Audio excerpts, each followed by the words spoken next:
बाबा की, श्री पवन सुत हनुमान की, श्री गुरुदेव भगवान की, धर्म की अधर्म का कार्यों में हर विश्व का हर हर महादेव। जय जय श्री राधे। भगवत अनुरागी प्यारे सभी भक्तगण, साधकगण और हमारी संस्कृत विद्यालय के प्रिय सभी छात्रगण, हमारा सबका बड़ा परम सौभाग्य है कि ऐसे समय जबकि भीषण कलिकाल है, चारों ओर से विनाश की तांडव लीला हो रही है, ऐसे विपरीत समय में भी आज जबकि मानवता, आज मानव संकट में पड़ गया है, मानवता मिटती जा रही है, दानवता बढ़ती जा रही है, मानव का दानव हो जाना उसकी बड़ी नैतिक पराजय है। और इस समस्या का समाधान क्या है? इस समस्या का समाधान है जिससे ये संसार सृजन हुआ है, हम उसका ही आश्रय लें, उसकी ही शरण ग्रहण करें, तो लीलाधारी की ये जो विषम लीला हो रही है, इसमें भी हम शांति प्राप्त कर सकते हैं। ये हमको अधिकार है और ये अधिकार परमात्मा ने सभी को दिया है। ब्रह्म विद्या आत्मा का एक तरह से प्रसाद है, भोजन है। वो हमें सबको गंगा माता के पुनीत हरिद्वार तट पर प्राप्त हो रहा है। कल आपने कर्मयोग के संदर्भ में सत्संग किया था। संसार में 3 तरह के प्राणी हैं, क्रिया प्रधान, विचार प्रधान एवं भाव प्रधान। क्रिया प्रधान व्यक्तियों के लिए कर्मयोग की साधनाएं सिद्धि शीघ्र देती हैं।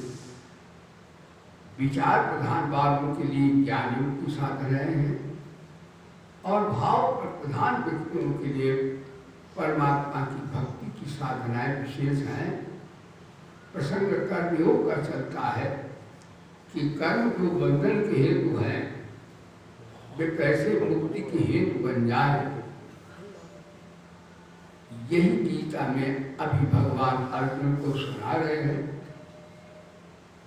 कहते कैसे कर्म करना चाहिए, तो श्रुति कहती कुर्वन् देवेह कर्माणि जिजी विशेषत्वं समाह एवं कोई नानथे तो उसकी न कर्म लिप्यते नरे।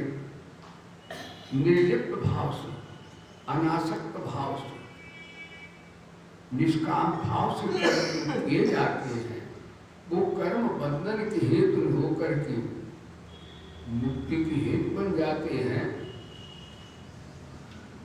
कर्मयोग से हमारा अंतःकरण शुद्ध हो जाता है। बिना निष्काम कर्म के हमारा सबका अंतःकरण शुद्ध नहीं होता, और अंतःकरण जब तक शुद्ध नहीं होता है तब तक आत्मा परमात्मा का स्वरूप या परमात्मा की प्राप्ति नहीं हो सकती। हमारे संतों ने ये भी बताया है कि अंतःकरण भगवान का भजन करो और उनकी शरण ले लो, तो अंतःकरण निष्काम कर्म शुद्धि की बात को कहते हैं। भगवान स्वतः शुद्ध कर देते हैं, लेकिन रोकर अपने पिता को पुकारो तो नहीं है। भगवान तो सब कुछ कर सकते हैं, परंतु यदि बहुमत के सभी संसार के प्राणियों के सदधर्म में ये बात कहें कि उनका ईश्वर के प्रति कैसे प्रेम हो जाए और अपने स्वरूप आत्मा को कैसे वो बोध प्राप्त करे, जान लें, उसके लिए ये शास्त्रीय परंपरा ऋषि मुनियों की है और हमारे प्यारे गुरुओं के गुरु भगवान की है कि निष्काम कर्म करने से ही हमें सरल रूप से भगवत प्राप्ति होती है। कामनाएं हमको 84 लाख में अटकाती हैं, शरीर संसार की कामनाएं हमें भटकाती हैं, इसलिए भगवान ने कर्मों की बात बताई और कहा अर्जुन तुम कर्म करते करते भी मेरे को प्राप्त कर सकते हो। तो ये तीसरे अध्याय भगवान चर्चा की सुनाया, आपने श्रवण किया। चौथे अध्याय में ये आता है भगवान प्रारंभ करते हैं ज्ञान करो संन्यास। भगवान बोले देखो अर्जुन, ये कर्मयोग की परंपरा ये मेरी प्राचीन परंपरा है। ऐसा नहीं मैंने तेरे को आज उपदेश किया हो, ये मैंने उपदेश की रचना के समय सूर्य को किया था। सूर्य कर्मयोग के प्रतीक है। सूर्य भगवान बिना भेदभाव पापी पुण्यात्मा महात्मा और चराचर जितने जीव हैं सबको प्रकाश दे। ये नहीं कि परमात्मा महात्मा को प्रकाश दे और दुरात्मा को प्रकाश ना दे। मानो सूर्य भगवान कह रहे हैं कि तुम भी पापात्मा और पुण्यात्मा को देखकर पक्षपात न करो। इस पापियों को देखकर तुम्हें द्वेष होगा तो तुम्हारे हृदय में पापी बैठ जाएगा, और पुण्यात्मा के प्रति राग होगा तो भी भगवान नहीं दिखेंगे। इसलिए पुण्यात्मा पापात्मा में एक ही मसाला है तो भगवान दिखेंगे। गुरु सच्चिदानंद भगवान। तो इस प्रकार से सूर्य को मैंने कहा, सूर्य ने मनु के प्रति कहा, मनु ने उषा के प्रति कहा। एवं परंपरा से ये योग ऋषि मुनियों ने जाना, लेकिन लुप्त हो गया था। एक ब्रह्म सूत्र में आता है, हाँ ब्रह्म सूत्र में क्या, उसमें तस्य लोपास्यात्, लोपास्यात् उसका लोप हो जाता है। लोप का अर्थ है व्याकरण कि लोप का अर्थ होता है कि छुप गया था। लोप का अर्थ ये नहीं होता मिट गया था। भगवान का ज्ञान कभी मिटता नहीं, ज्ञान का नाश तो होता ही नहीं।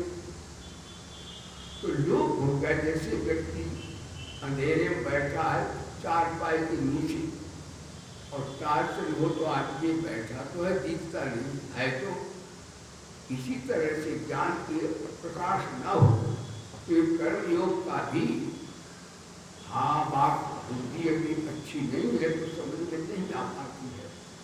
जब ऐसी सरल बहुत है, कठिनाई उसमें नहीं है। तो लोक का मिट नहीं गया था, लोप हो गया था, छुप गया था।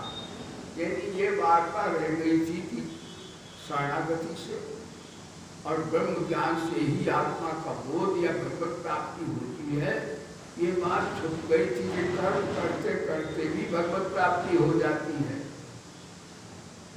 उसी मैंने विधा पूछी कि तुम एक कर्मयोगी हो, राजा हो, और राजा महाराजा कर्म करते असंग कैसे हो जाए, कर्म करते करते बीत रात कैसे हो जाए।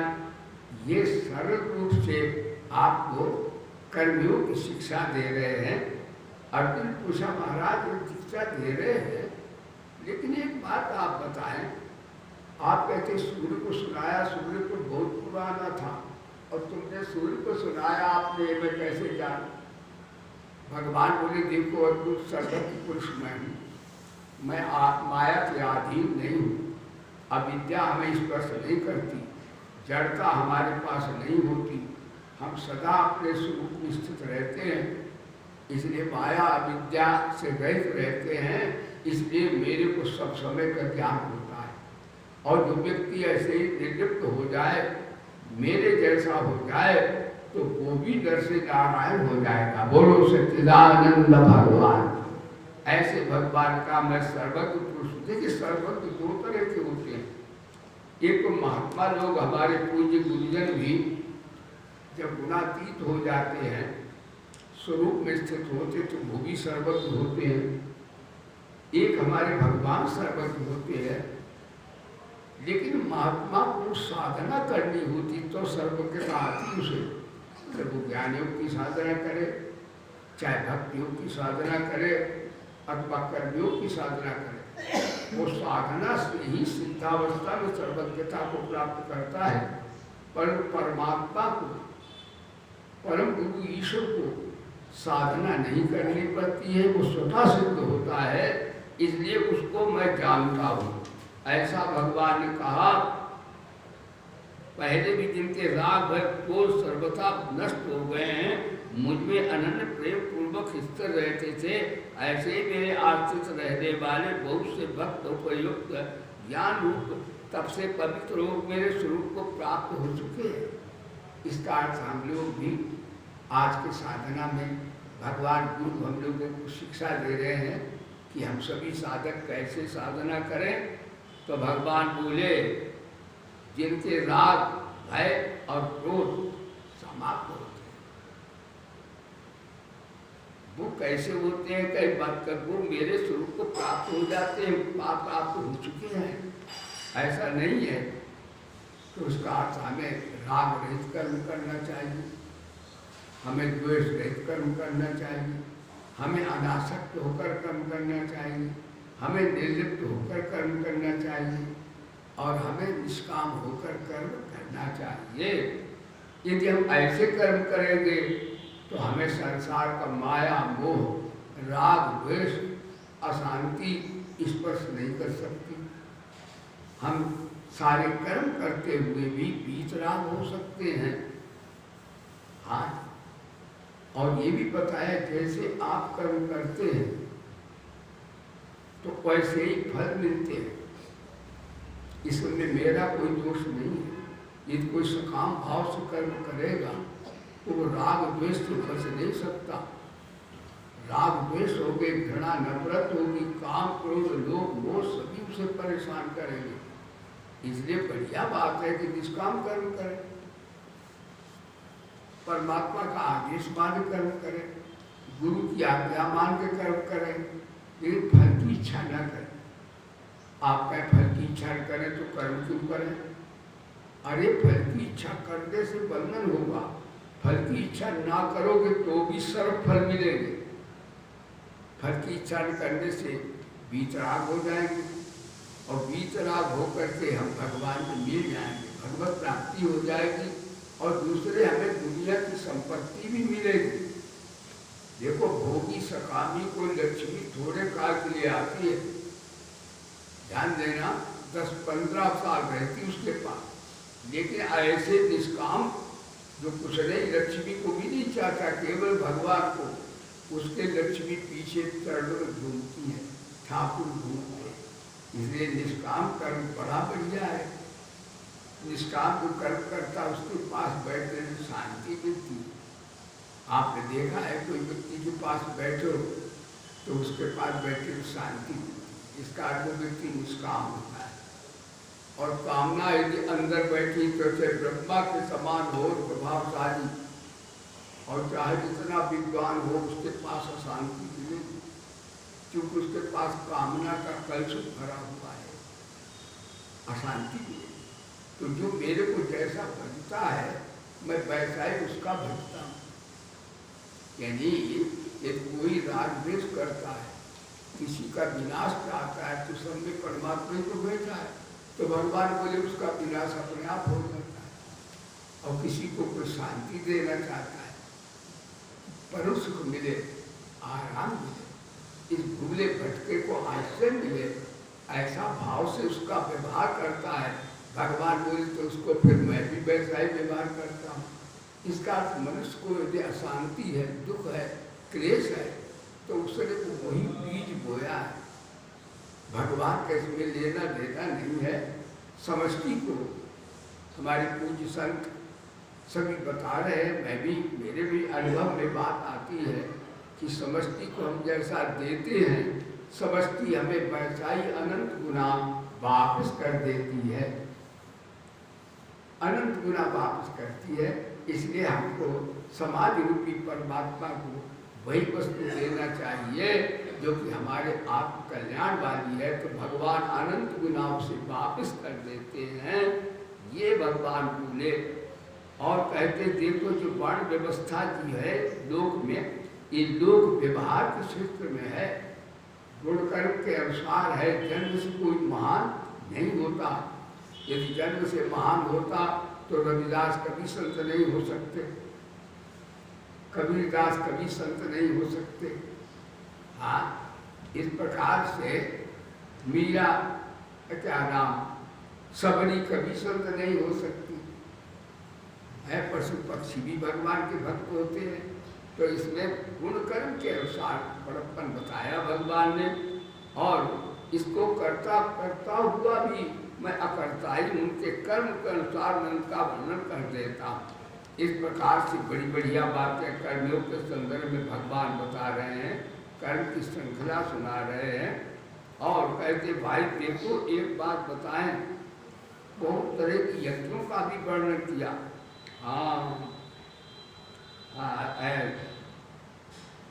कहते जिसका अंतःकरण इंद्रियों सहित सभी जीता हुआ, निष्काम कर्म से अंतःकरण शुद्ध हो जाता। देखो निष्काम कर्म से अंतःकरण शुद्ध होता है। और तो निष्काम कर्म से शुद्धि अहंता शुद्ध हो जाती है, और ज्ञान योग में अहंता जल जाती है। अहंता यही तो बंधन का हेतु है, यही तो ममता कामना उत्पन्न होती इसी से।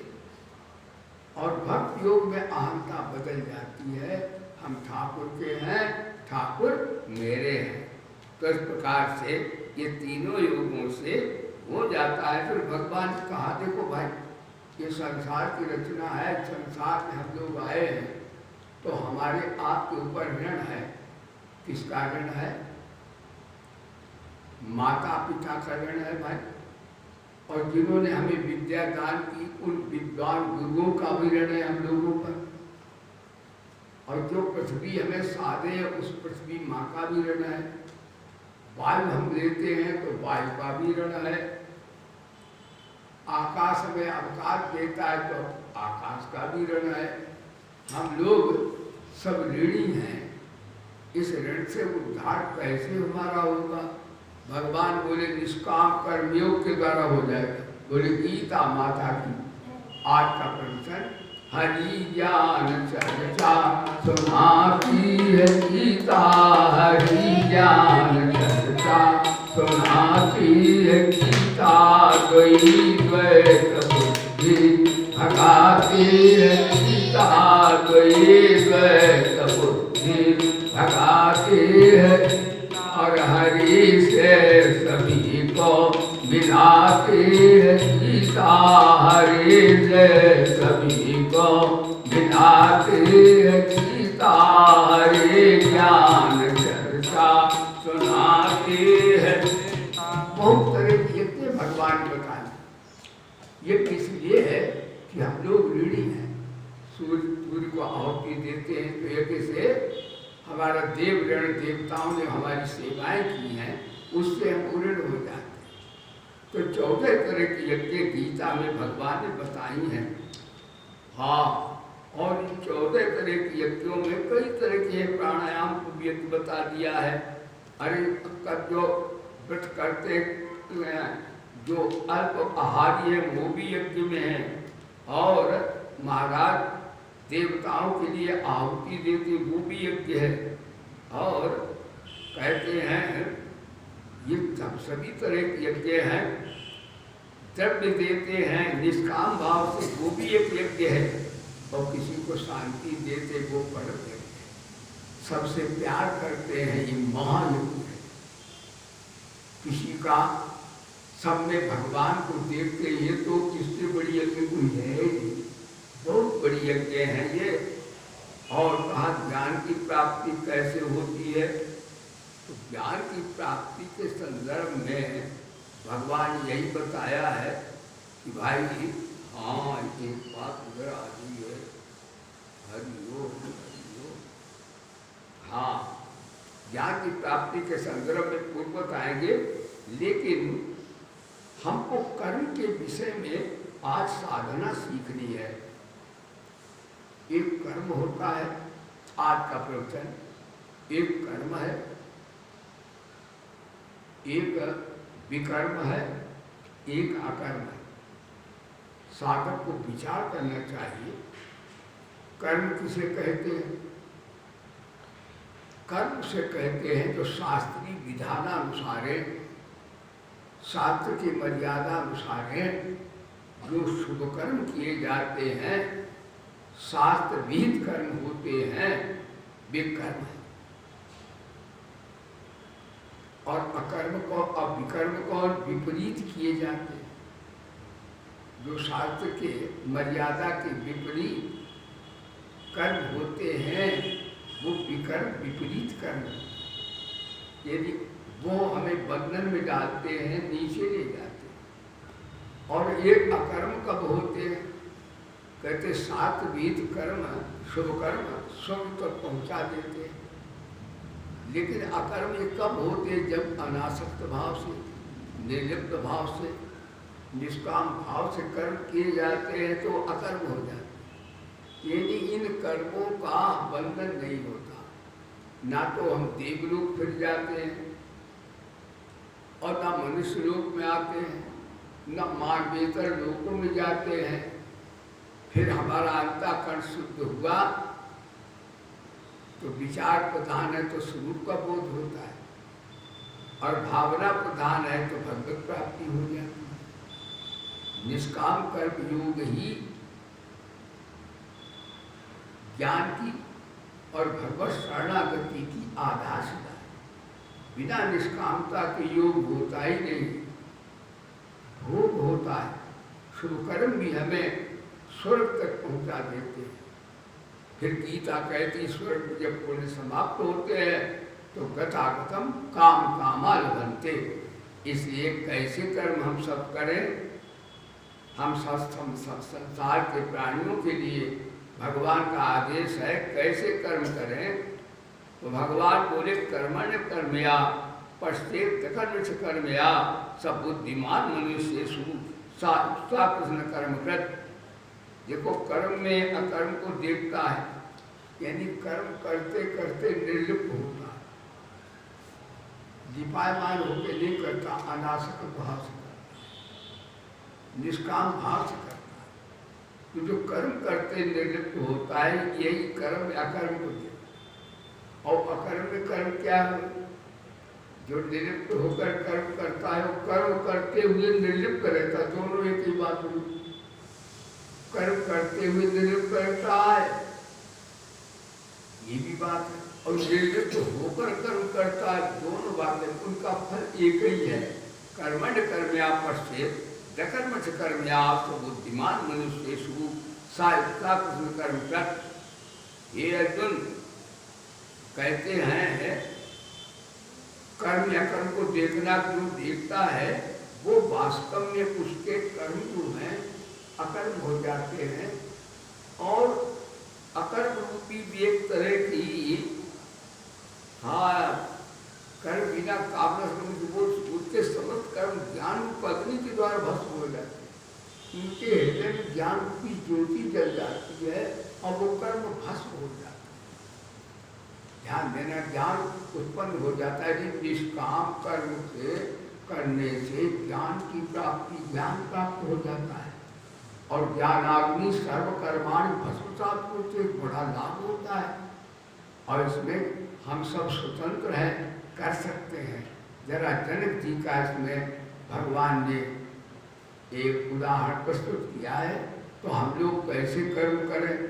तो हम नर से नारायण पद प्राप्त कर सकते हैं या आत्मा का बोध भी प्राप्त कर सकते हैं। ये निष्काम कर्म योग सभी योगों का आधारशिला है। बिना निष्कामता के न तो शरणागति आ सकती है और न वेदांत का सच्चा ज्ञान हो सकता है। दो ही बातें हैं बाबा की, आत्मा कर देख लो, या तो मेरे बनो या मुझको अपना बनाकर देख। ध्यान दीजिएगा, जनक जी का दृष्टांत भगवान ने दिया है कि जनक जी कैसे कर्मयोगी हैं। राजकाज करते हैं, उनके बहुत सी कोठियाँ हैं, तमाम राजा चक्रवर्ती सम्राट है, अरबों खरबों की संपत्ति है, तमाम बाल बच्चे उनके हैं, लेकिन वो महायोगी सिद्ध पुरुष भी है। वाह, आज का प्रवचन बड़ा बढ़िया।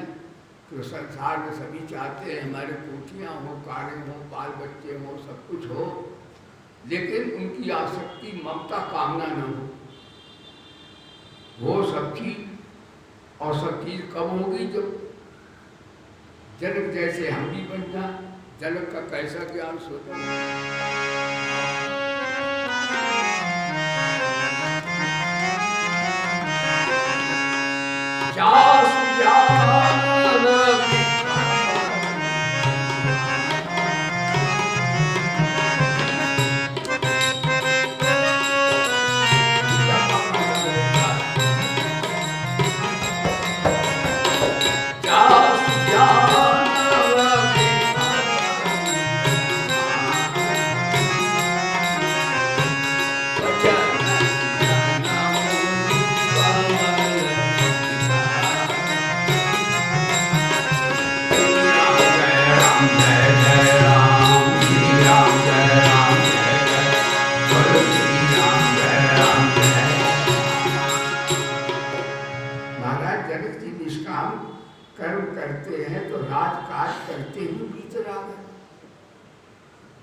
बताया असंगो है पुरुषा।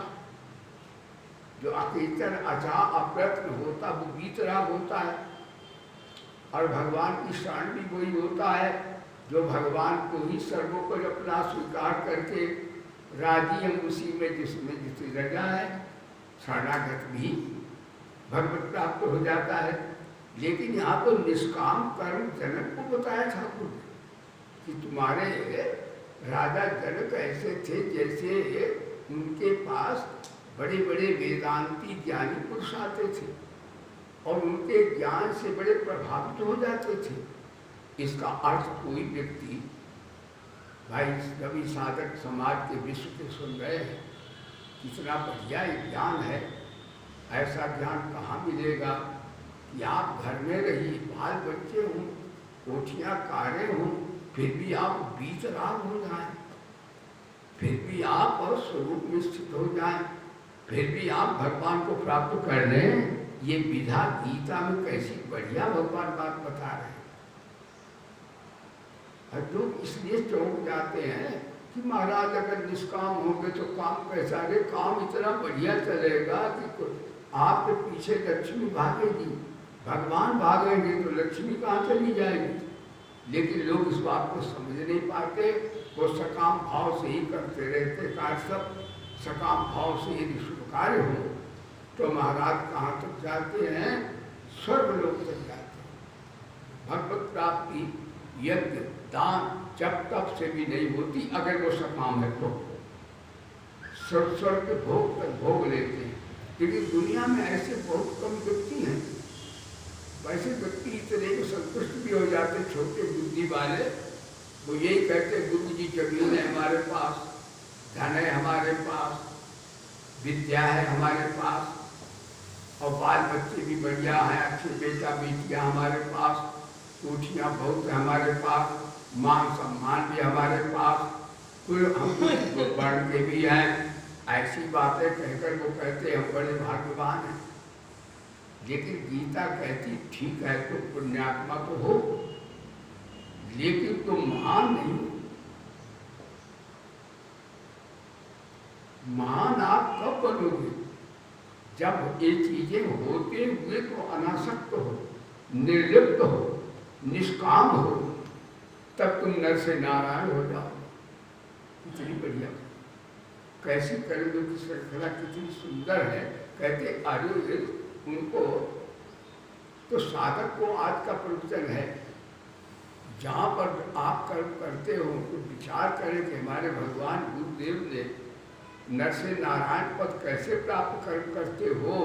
तो इस प्रकार से महाराज तो उनको फिर जीवन में विषमता नहीं आएगी, अज्ञान नहीं आएगा, अविद्या स्पर्श नहीं करेंगे और माया से छुटकारा उन्हें मिल जाएगा। निष्काम कर्मियों के प्रति हम एक दृष्टांत सुनाते हैं आपको। प्रथम तो जनक जी के एक महल में आग लगी थी और वो अपना सत्संग कर रहे थे।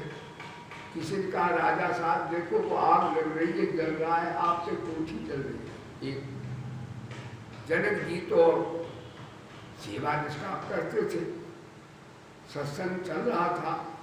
जनक जी बोले कोठी तो है, ये किसकी है, मेरी तो नहीं है। ये कोठी तो यदि जड़ता की दृष्टि से देखा जाए तो कोठी में हमारा कुछ लगा थोड़ी। कोठी में ईंट पत्थर है, वो पृथ्वी से आया। कोठी में लोहा लगा, वो पृथ्वी से मिला। कोठी में और मसाला सीमेंट है, वो भी मिला पृथ्वी से। तो हमारा क्या चल रहा उसमें? वो पृथ्वी तक तो उनका है, सबका तक तो कोई भी है, हमारा तो कुछ हो नहीं रहा। और ज्ञान की दृष्टि से वो सत्य वस्तु है ही नहीं, वो तो नष्ट हो ही जाएगी। दोनों तरह से हमको क्या शोक होना चाहिए। और उन्होंने सभा में अपना सत्संग प्रारंभ किया।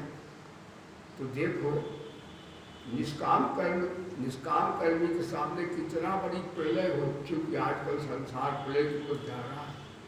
हम लोग गीता के ज्ञान से मुस्काएंगे, प्रलय भी भगवान की, ये भी भगवान का। अगर हम भक्त लोग तो हमारे ये भाव आएगा। और हम वेदांती तो कहेंगे ठीक है, उत्थान प्रलय ये जड़ता में होता रहता है, स्वरूप में थोड़ा ही होता है। बोलो सच्चिदानंद भगवान। तो निष्कामता के प्रतीक कौन है? वैसे हनुमान जी महाराज तो सबसे बड़े ज्ञानी भी हैं, शरणागत भी हैं, लेकिन हम उनका एक दृष्टांत निष्कामता का सुनाई देता कि निष्काम होने वाले व्यक्ति को शोक, मोह, राग, द्वेष या दुख नहीं होता। हनुमान जी लंका में गए और लंका में श्री सीता माँ से कहा मेरे को माँ भूख लगी है, मैं कुछ प्रसाद पाके आ जाऊँ। सीता ने कहा हनुमान आपको बड़े क्यों हनुमान जी लघु रूप रखे थे।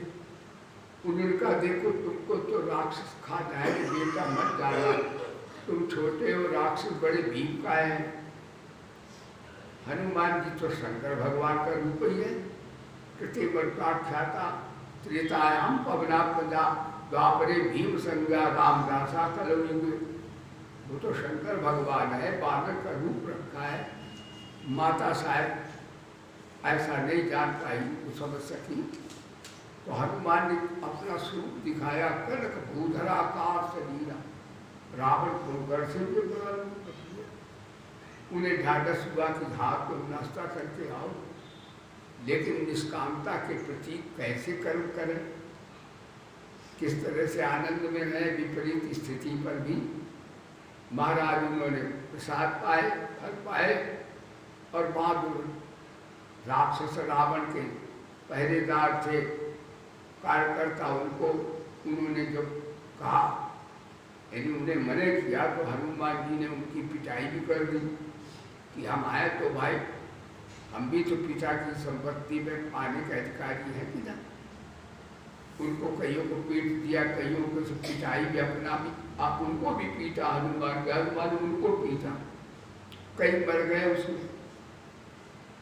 लेकिन हनुमान को ये भी अहंकार नहीं हुआ मैंने मार दिया सबको। देखो निष्कामता के प्रतीक हनुमान कैसे, उन्हें अहंकार नहीं।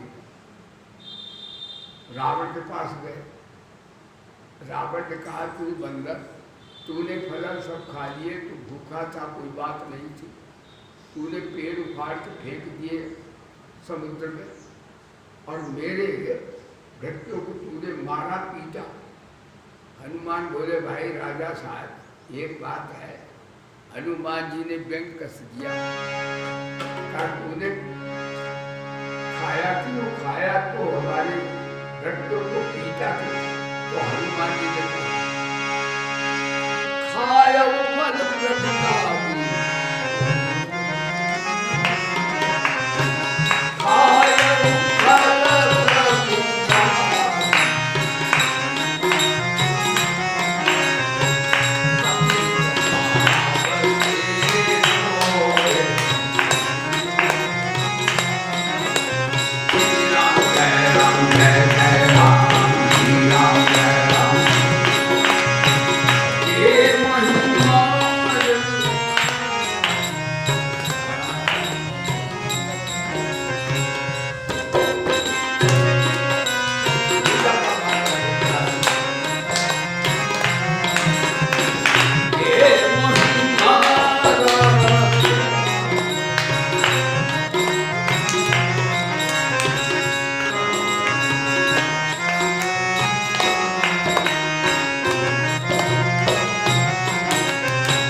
देखो मेरे को उन्होंने पीटा, आपने जिसको नहीं कहा, और वो मर गए तो जी मेरे लिए आप मान खिलाए मार रहे हैं, ऐसे अपमानित कर रहे हैं। लेकिन इसे अपमान से भी हमें कोई लेना देना नहीं है। ये अपमान भी होता है, अपमान भी होता है। तो हमारा सबका मान भी होगा, आज का प्रवचन अपमान भी होगा। दुनिया में मान ही मिलेगा, सुख भी मिलेगा, दुख भी मिलेगा। तो हनुमान जी बोले देखो हमें बंधन के जो है बांधा आपने, हमें लज्जा नहीं लग रही है, क्योंकि हम निष्काम भाव से सेवा कर रहे हैं।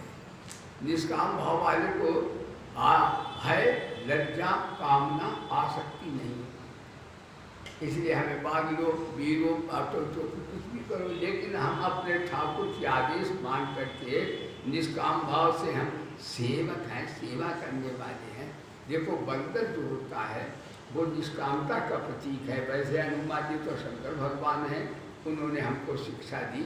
देखो बंदर होता है, आपने छत पर देखा बंदरों, बंदर आता है तो बंदर हमने देखा रात्रि में अपने यहाँ बैठे ऐसे सो रहा है। यानी बंदर इतना निष्काम होता है कि अपने लिए कोई, यानी पक्षी भी घोंसला बनाते, लेकिन बंदर अपने लिए घर कभी नहीं बनाता। बंदर निष्कामता का प्रतीक है।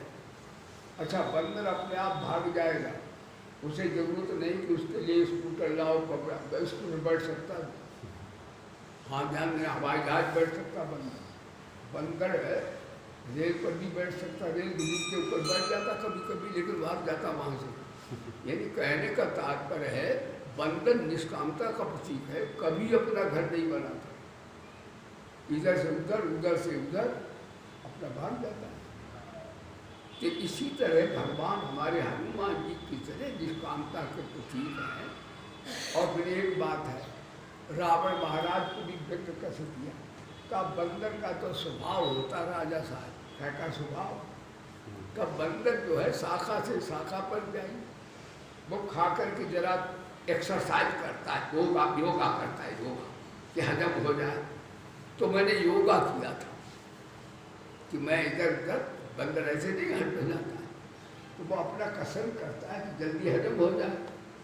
तो मेरे ये हजम हो गया आपको। लेकिन एक बात है, हम बंदर होकर निष्काम सेवा करते हैं, अपने स्वभाव को हमने नहीं छोड़ा, और तुमने ब्राह्मण होकर कहते हो यो भजन तामस दे, यहाँ जी व्यक्ति भी कर दिया। अच्छा ब्राह्मण भजन नहीं करेगा तो क्या बकरी भजन करेगा, क्या समाधि भेड़ लगाएगी तो पिटाई भी कर दी उनकी। बोलो सच्चिदानंद भगवान। कहने का तात्पर्य है रावण ने कहा पूछ से दोष हुआ है, इसको मारो मारो, लेकिन उनका कोई बात नहीं थी, पूछे ही जला दो। लेकिन पूछ जलाए तो भी हनुमान बोले बहुत अच्छा रहा, ये तो माता निष्काम सेवा बहुत बढ़िया रही है, इनको पापों का फल भगवान अब देना चाहते। कहने का तात्पर्य है महाराज भगवान ने कहा देखो निष्कामता आज का फल। हनुमान जी ने पांचों के प्राणों की रक्षा की है। यदि हम 5 प्राण रामायण में कौन है, भरत जी, लक्ष्मण जी, सीता जी, वानर और उनके राजा सुग्रीव, पांचों की रक्षा निष्काम सेवा करने वाले हनुमान ने की। हनुमान रामायण से निकल जाए तो रामायण सिफल हो जाए। हनुमान लक्ष्मण की रक्षा की, वो ऊँची लाए।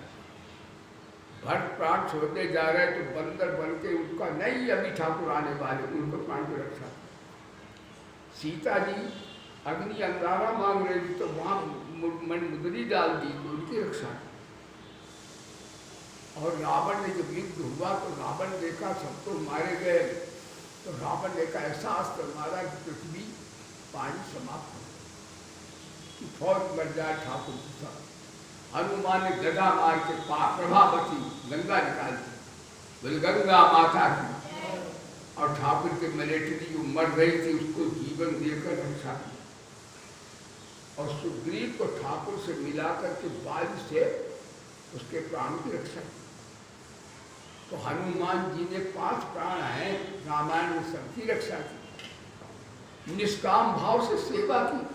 ठाकुर ने एक प्रशंसा, देखो निष्काम कर्मयोगी प्रशंसा से भी भूलता नहीं और अपमान से वो लज्जा हे उपाधि नहीं होता। कितना बढ़िया हनुमान जी का चरित्र है। ठाकुर जी ने कहा हनुमान जी मैं तुम्हारा जब तक पृथ्वी आकाश रहेगा रेडी रहूंगा, तुम्हारा मैं मेरे पास इतनी कोई शक्ति नहीं तो मैं इसके निष्काम सेवा के बदले कुछ दे सकते। हनुमान जी बोले, ठाकुर बोले तुमने जो सेवाएं की उससे मैं ऋणी हो गया। हनुमान जी तुमने इतना कार्य किया ऐसा आज तक किसी ने नहीं किया। हनुमान जी निष्कामता के प्रतीक हैं, तो ज्ञान के भी। हनुमान जी चरणों में गिर गए और कहा ठाकुर रक्षा करो, रक्षा करो। इतनी आपने प्रशंसा की, ना मालूम मेरे ऊपर अंत आ जाए। हाय करने कराने वाले तो सरकार आप हो, मैं क्या करने वाला हूँ, कैसा किंकर हूँ। इसका निष्काम कर्मयोगी पर निर्लिप्त भाव से, निष्काम भाव से, अनासक्त भाव से कर्म करता है, उसे अहंता नहीं आती, ममता नहीं आती और उसे विषमता नहीं आती, राग द्वेष नहीं आते। वो निर्मुक्त होकर के अपना जो है समाज को भी लाभदायक होता है, स्वतः के लिए होता है, भगवान को उससे प्रसन्न हो जाते हैं। हम साधकों को, संसार के सभी प्राणियों को आज शिक्षा मिल रही है कि भाई हमको कैसे कैसे कर्म का भाव रखना चाहिए। जिसको सबको देखो जगत को, तो ये देखो भगवान ही जगत रूप, भागवत में है भगवान ही जगत रूप से प्रकट हुए। तो देखो तो भगवत स्वरूप देखो, और जो लीला हो रही, जो कर्म हो रहे वो भगवान ही लीला कर रहे हैं। यदि ऐसा हम देखें कि जगत रूप भगवान, प्रकट भी भगवान है और लीला भी कर रहे भगवान, तो क्या होगा? फिर हमें शोक, मोह, अज्ञान, अविद्या नहीं आएगी, विषमता नहीं आएगी, हमें सर्वत्र परमात्मा का अनुभव हो जाएगा। ये आज का प्रवचन। बोलिए सच्चिदानंद भगवान की जय। हाँ जयकारा बोली, बोली वेद भगवान की, श्री गायत्री माता की, श्री गीता माता की, श्री भारत माता की, श्री भोले बाबा की, श्री पवन सुत हनुमान की, श्री गुरुदेव भगवान की, धर्म की, धर्म का साधनों में हर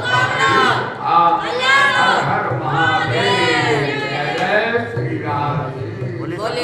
भगवान की सुखिना सर्वे संतु निरामया सर्वे भक्तानि पश्यन्तु मां कश्चित् दुःखभाग् भवेत्। जय भगवत की जय।